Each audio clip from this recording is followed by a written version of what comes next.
There are pains that settle in the chest with the delicacy of a stone, silences that scream in the emptiness of an absence still haunting the room. There is a kind of love that, no matter how much it insists on staying, no longer finds a home in the ordinary. It no longer blossoms, it no longer dances. And it is in that moment, when affection becomes heavier than freeing, when eyes no longer meet and touch no longer speaks soul, that the most bitter and, paradoxically, the most loving decision reveals itself: to let go of the one we love. Letting go is not giving up. It is understanding. It is the most intimate, courageous way of saying, "I love you enough to set you free," rather than hold you captive in a bond that no longer shelters. When love begins to wound more than heal, when the presence of the other pulls us away from ourselves, it is a sign that something essential has broken. And even if the hearts resist, even if memory insists on replaying the beauty of what once was, the present demands a choice: to move forward or to lose ourselves. Maturity, that silent teacher, whispers that some paths must be walked alone. And in that solitude, often mistaken for abandonment, we are reborn, because to love, truly, is never to imprison. It is always to set free. As the Bible says, with the tenderness of eternal truth, love is patient, love is kind. It does not envy, it does not boast, it is not proud, it does not dishonor others, it is not self-seeking, it is not easily angered, it keeps no record of wrongs. True love does not hurt. It may hurt when it leaves, but never while it stays. Love, when it is truly love, does not become a chain, nor a debt, nor a sentence. Love is a thread, a shelter, a home.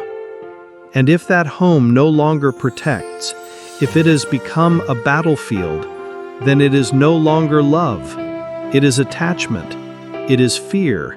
It is emptiness wearing the mask of need. We grew up hearing that love is about fighting, that we must persist, endure, hold on. But no one taught us that some loves only survive in memory, that some flowers bloom better when rooted in the past. The wisdom that comes with time, with heartbreak, with sleepless nights and swollen eyes from feeling too much, it teaches us that cycles end, and that endings are not failures. They are transformations. To love is also to recognize the end. Endings are not tragedies. They are bridges. They are invitations to begin again. When a story closes, it is not because it was worthless. Quite the opposite. What was lived does not vanish. What was beautiful remains, leaking through the cracks of memory. The smile that was real, the embrace that healed, the days when love still felt like home. All of it stays, and it must stay. Because it's that very remembrance that allows the goodbye to be an act of love, not resentment. To leave is to honor what was shared. It is to respect the other enough to admit they were never ours to keep. And we belong to no one. Freedom is the purest expression of love we can give and receive. Only love that is free is love that is true. Everything that cages, suffocates, or controls, it may look like love, but it's not. Maybe it's loneliness, maybe fear, maybe the desperate need not to be alone. But love? Love does not demand. Love does not trap. Love offers itself. There is a moment, usually a silent one, when we realize the hands no longer meet with the same certainty. The fingers no longer intertwine with the same faith. It's in that invisible second, without date, without warning, that we understand it's no longer meant to be. Not always because love is gone, but because some loves become incompatible with growth. There are loves that, no matter how much they fight to remain, simply cannot keep up with the soul's transformation. And then, the wisest, bravest, and most painful choice is to let them go.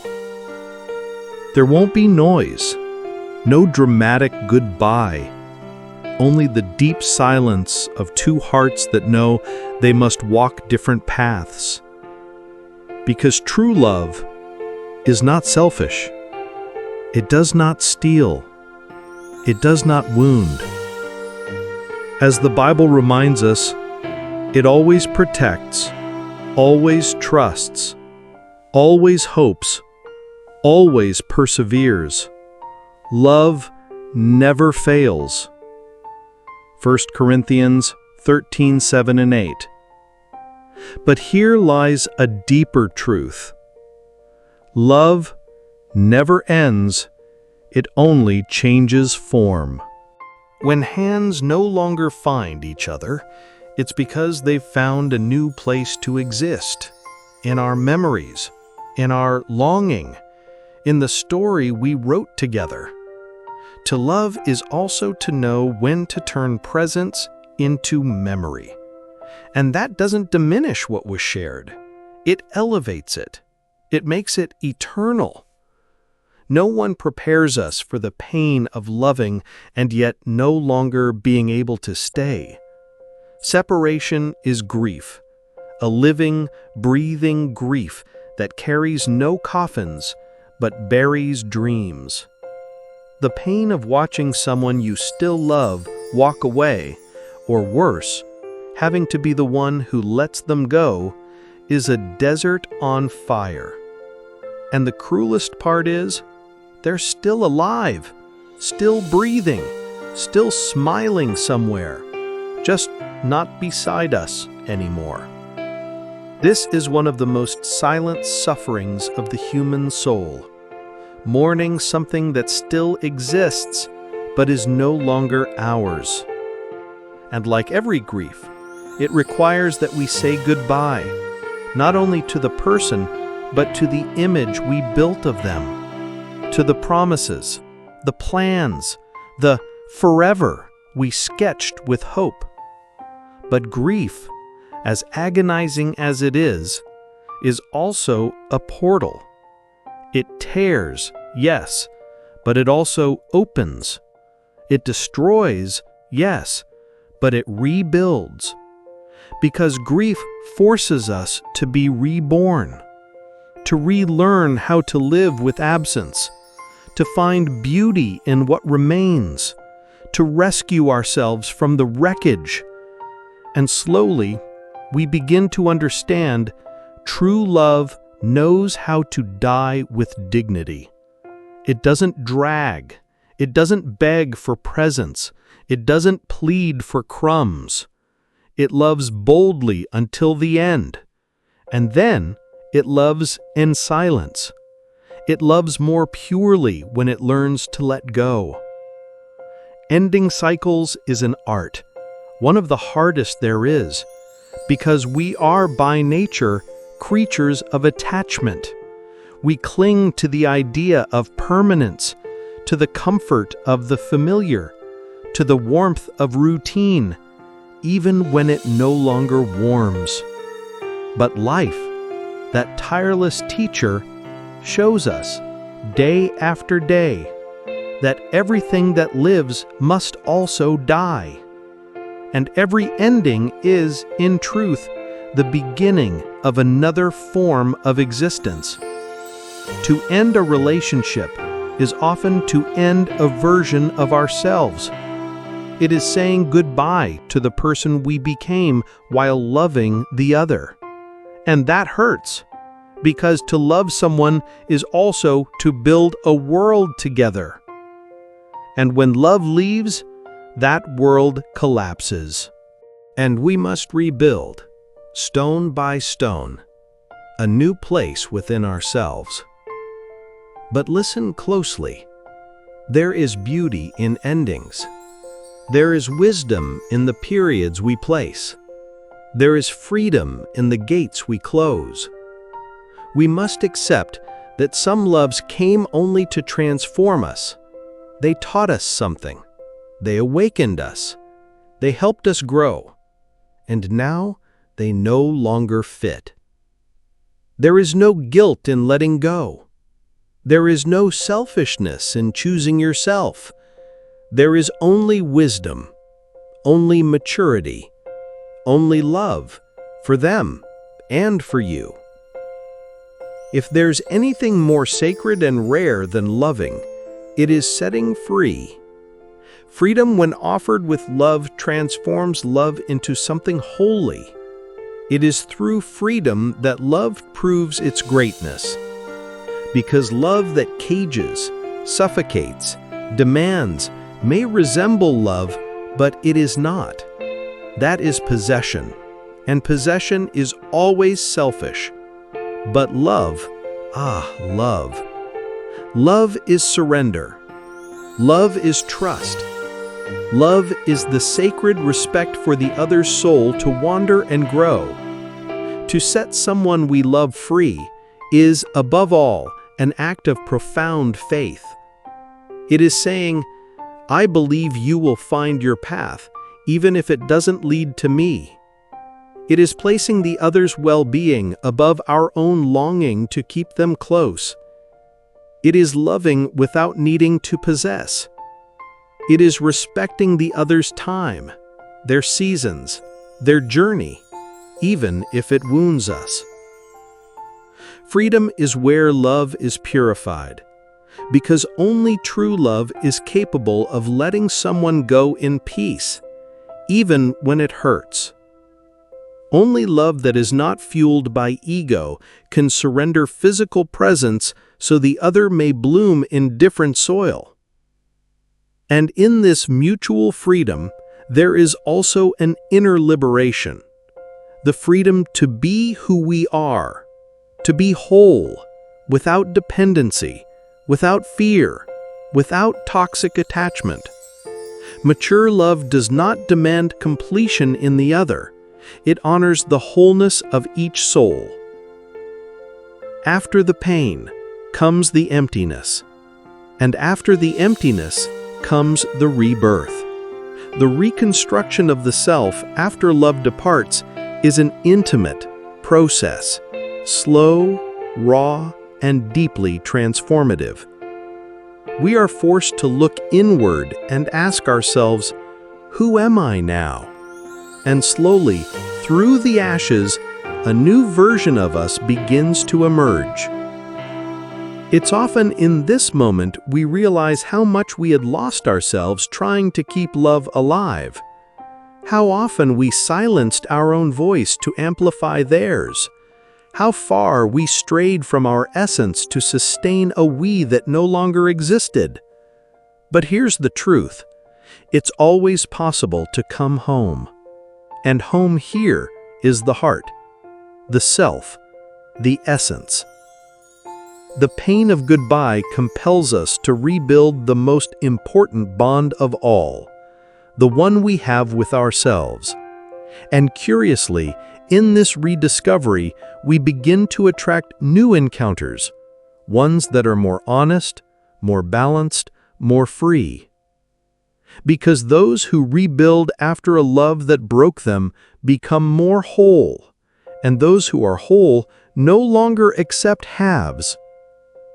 There is a kind of beauty that only solitude reveals, the peace of being with oneself, the silence that heals, the freedom of looking inward and realizing you don't need anyone to be complete.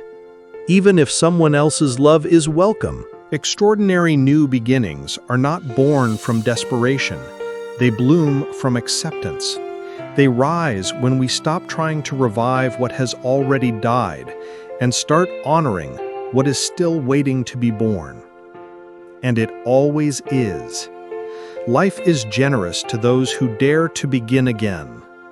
When we release what no longer fits, we create space for the new, for a love that doesn't wound, for affection that doesn't weigh us down, for relationships that heal rather than destroy.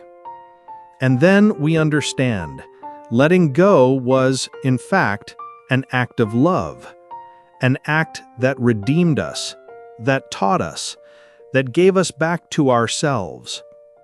The spirituality of solitude teaches us there is something sacred in being alone, that there is communion in stillness, that God speaks also in the silence of an empty room, in the tears that fall onto a pillow, in the sighs that echo at dawn.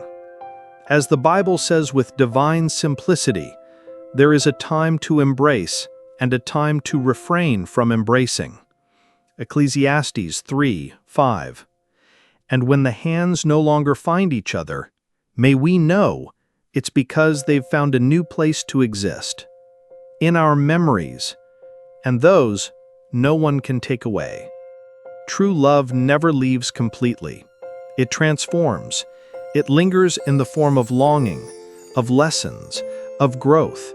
It remains in the sweetness of a memory, in the scent of a coffee once shared, in the song that plays suddenly and takes us back. But more than anything, it remains in us, in the courage we had to let go, in the freedom we offered, in the rebirth we dared to live. Letting go is not the end. It is the beginning of another form of love, one more silent, more mature, more free. It is the kind of love that chooses not to wound, that chooses not to take, that chooses not to impose. It is the love that even in parting remains. And you, by letting go, remain too. More whole, more grounded, more you. There is a moment when the heart stops screaming and begins to whisper, not out of cowardice, but out of wisdom. Because there are pains too vast for words, feelings that learn to retreat into the soul, like someone who knows that the deepest love cannot be spoken, only felt. Letting someone go, while we still love them, is like watching a star go out in the sky without trying to reach the impossible. It's like releasing a wounded bird, knowing it may never return, but still hoping it will fly, even with broken wings. It's understanding that some loves exist only to light fires within us, and then, like shooting stars, they vanish, leaving behind a trace of eternity. It's not cowardice to let go. Cowardice is holding on to what bleeds. It's insisting on what tears you apart. It's forcing the permanence of something that's begging for freedom. It's denying the other and yourself the right to be reborn. And any love worth having longs for rebirth, even if it costs its very presence. How many times does love hurt? Not because of absence, but because of excess. Because we're overflowing and still go unnoticed. Because we give everything and receive crumbs. Because we long for gestures and are met with silence. There are loves that wound because they don't know how to reciprocate. Because they don't know how to care. Because they don't know how to stay. But there's a mystery in all this. A strength that reveals itself precisely when we're stripped of illusion. When nothing is left but the raw truth. Love is not possession. Love is letting the other go, even if that means going far away from us. And that, perhaps, is the purest love of all. There is a quiet scene that few witness, but it changes everything. It's when the heart decides to stay with itself, When tired of seeking outside what already lives within, it gathers its hopes, lays a blanket over its own soul, and declares, "From now on, I am my home." It's a return, a sacred retreat, an ending that in truth is a birth. Loving someone enough to let them go is loving yourself enough not to get lost. It's understanding that love begins and ends within us, that the other is a companion, not a source, a passage, not a destination. It is in the absence of the other that we begin to hear ourselves more clearly. We rediscover forgotten desires, listen to our own silences, remember dreams we abandoned to fit inside someone else's world. And then we are reborn. It's a delicate construction, stone by stone, tier by tier, but it is solid. We rediscover our steps, heal our emptiness, embrace ourselves with the tenderness we once begged from another, and one day, without noticing, we become everything we were searching for. There is no greater victory than this, to return to yourself and stay. Not every love was meant to stay, but every true love leaves behind lessons, and sometimes what seemed like just a rupture was in truth a teacher disguised as a broken heart.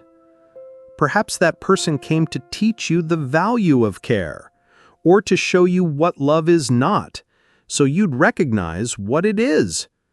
Maybe they were just a chapter, intense, yes, but not eternal.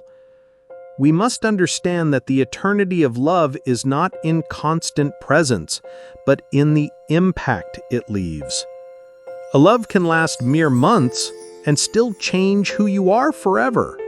It can be as brief as a breath, but as deep as an abyss. It can go away and still plant seeds that will bloom years later. Do not curse the loves that left. Honor them. Honor what was beautiful. Honor what touched you. Even honor what hurt, because pain, when embraced, becomes wisdom. And then, with a heart no longer drowning in weight, you'll realize, he didn't stay, but he taught me. And for that alone, it was already worth it. Letting go is a small death. It is the burial of a version of yourself. It is closing a door without knowing if another will ever open. It is walking in the dark for a while. No certainty, no map. Only the fragile faith that there must be light ahead. It's a living grief. A loss that still breathes. Because the other person didn't die. But the us did. And that hurts just as much as any physical death. But like all symbolic deaths, there is a rebirth hiding behind it. The love that ends makes space for the love that is coming. What leaves opens the way for what's meant to arrive, and what bleeds today will eventually scar. And when it scars, you don't forget, but you remember without pain. You smile at the memories instead of drowning in them. You realize that love that didn't stay still lives in your maturity, in your new strength, in your freedom. And finally, you understand, it wasn't the end of love. It was only the end of the form it once had. It's hard to accept when the hands that once burned to find each other no longer reach out, when the touch becomes foreign, when the gaze turns distant, when the embrace no longer fits like it used to. But the truth is, every encounter already carries the seed of its own goodbye. Some hands are only meant to show you the way, not to walk it with you until the end. When the hands no longer meet, don't call it failure. Call it a cycle. Call it time. Call it destiny. Call it life being life. There is poetry in the quiet departure, an unspoken goodbye, a separation that honors the story, a walking away that still carries love, and maybe some gentle longing, but a longing that rests softly in the heart, like a book you've read to the very last page. And then you learn to walk without the other hand. You discover your own. You realize it's strong too, capable of holding, caressing, healing, that you can walk alone and still not be lonely. If what you lived still hurts, it's because you haven't yet separated the pain from the memory.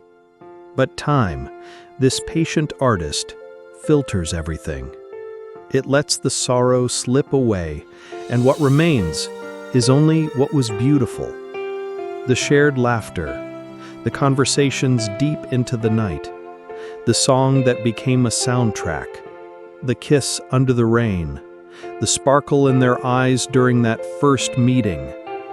All of it stays, and it should stay, because if it was real love, even if brief, it was sacred, and the sacred never fades. It only transforms. It's unfair to remember only the pain. Do justice to the beauty that once was. Collect the fragments of light. Craft your stained glass memory from everything that still shines. And then, even without them, you'll understand that love wasn't in vain. It lives in another form, in another dimension, but it lives. Yes, letting go is also love, and sometimes it is the greatest love you can offer. It is looking at someone and saying, without words, "I love you so much that I'd rather set you free than keep you locked in a love that no longer blooms." It is a gesture of divine compassion, because it's easy to say you love when everything is good. Harder is to love enough to release, to let the other go, to find what you can no longer give, to allow them to move on, and to let yourself move on too. Sometimes, parting is love turning into a silent blessing. Love whispering, "Go and be happy, even without me." This is not about giving up, it's about acceptance. Acceptance of life, of time, of the soul. And that, my friend, is divine. You let go, you bled, you cried, you lost yourself a little. But now, there is a new silence within you. A mature silence, a wise silence. A silence that doesn't weigh you down, it holds you. The love you set free also set you free. And now you walk lighter, more honest, more brave. You understood that you no longer need to hold on to what wants to leave, that love should not require begging, that care should not come with wounds, that a home should not feel like pain. And in understanding this, you found yourself again. The love remained. It stayed in the form of memory. It stayed as a lesson. It stayed as you. Because love, when it is real, even when it goes, it stays. You let it go, and there is no gesture more noble, more sacred, more profoundly human than this: to allow love to find its own path, even if that path leads away from yours. You bled, you cried through the nights, you tried to understand. And in the end, you realized love is not possession. It is blessing the flight, even when the wings no longer touch your own. Now, there is a silence within you that is not empty. It is presence, a serene presence built from the ruins of what was and the light of what is still to come. You learned that we do not die from love, We are reborn through it. When love stops being attachment and becomes acceptance. When it stops being demand and becomes care. When it is no longer physical presence, but sacred, living memory. The love that sets free, even through tears, is the love that heals the most. Because it doesn't trap, it doesn't force, it doesn't beg, it honors. And in that act of honoring, you find yourself whole, worthy, new. Yes, you were reborn. With scars, yes, but now with wings. And love? Love remained, but it remained in peace, and that is enough. If you enjoyed it, leave a like and subscribe to the channel.